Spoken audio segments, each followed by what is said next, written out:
सुरेंद्र जी, काफी ज्यादा लोग जो पिछले 10 दिनों में सोने चांदी पर बात करते रहे इतने बुलिश नहीं थे। बड़ी बड़ी रिपोर्ट्स भी यही सुझा रही थी कि शायद तेजी यहाँ पर एज ऑफ नाउ दिवाली तक भी देखने को ना मिले, पर क्लियरली 3-4 दिनों में वो सब कुछ यहाँ पर चेंज होता हुआ नजर आया है।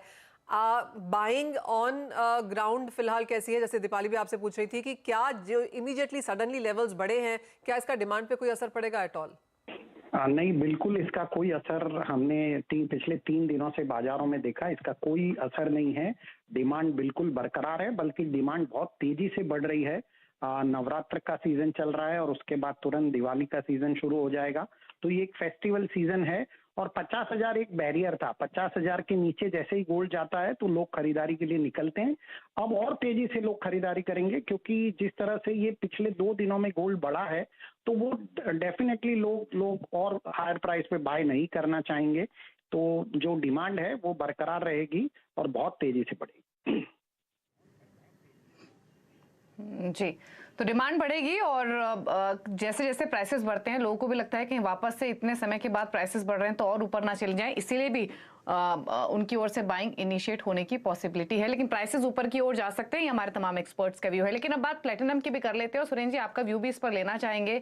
सरकार ने जो ड्यूटी बढ़ाई है सीधे 11.25% से बढ़ाकर ऑलमोस्ट 15.5% के आसपास कर दी है, और कई सारे हालांकि फैक्टर्स रहे हैं जिसकी वजह से सरकार ने कदम उठाया है, लेकिन कहीं ना कहीं ज्वेलर्स के लिए तो झटका है। आपके कमेंट्स क्या हैं इस डेवलपमेंट पर?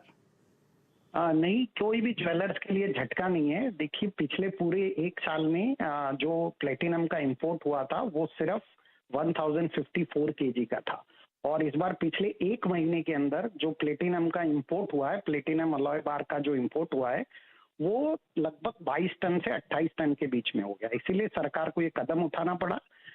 ये सरकारी पॉलिसी में कोई लूपहोल था जिसका एडवांटेज ड्यूटी बचाने के लिए कुछ लोग शायद कर रहे थे, तो उस लूपहोल को सरकार ने प्लग किया है। मुझे नहीं लगता कि इसका प्लेटिनम ज्वेलरी पे कोई इतना ज्यादा असर पड़ने वाला है। और एक बात ध्यान रखने वाली बात है कि गोल्ड आज भी $1,700 है, लेकिन प्लेटिनम आज भी $950 के अंदर ही मिलता है। तो प्लेटिनम का प्राइस गोल्ड से लगभग आधा ही है, तो इससे कोई प्लेटिनम की ज्वेलरी को कोई ज्यादा फर्क पड़ने वाला नहीं। दूसरा इम्पैक्ट इसका वो था कि जो ये सोने के तौर पर प्लैटिनम अलॉय के नाम पे जो सोना इंपोर्ट हो रहा था, उसकी वजह से हमने भारतीय बाजारों में सोने में एक डिस्काउंट आता हुआ देखा था। आप कहेंगे अब वो हटता हुआ दिखेगा?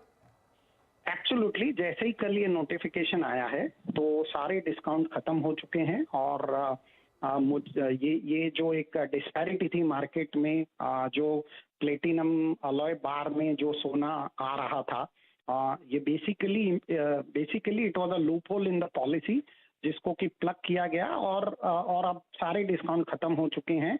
और जिस तरह से कल तेजी आई है मार्केट में, अब डिस्काउंट की कोई संभावना ही नहीं।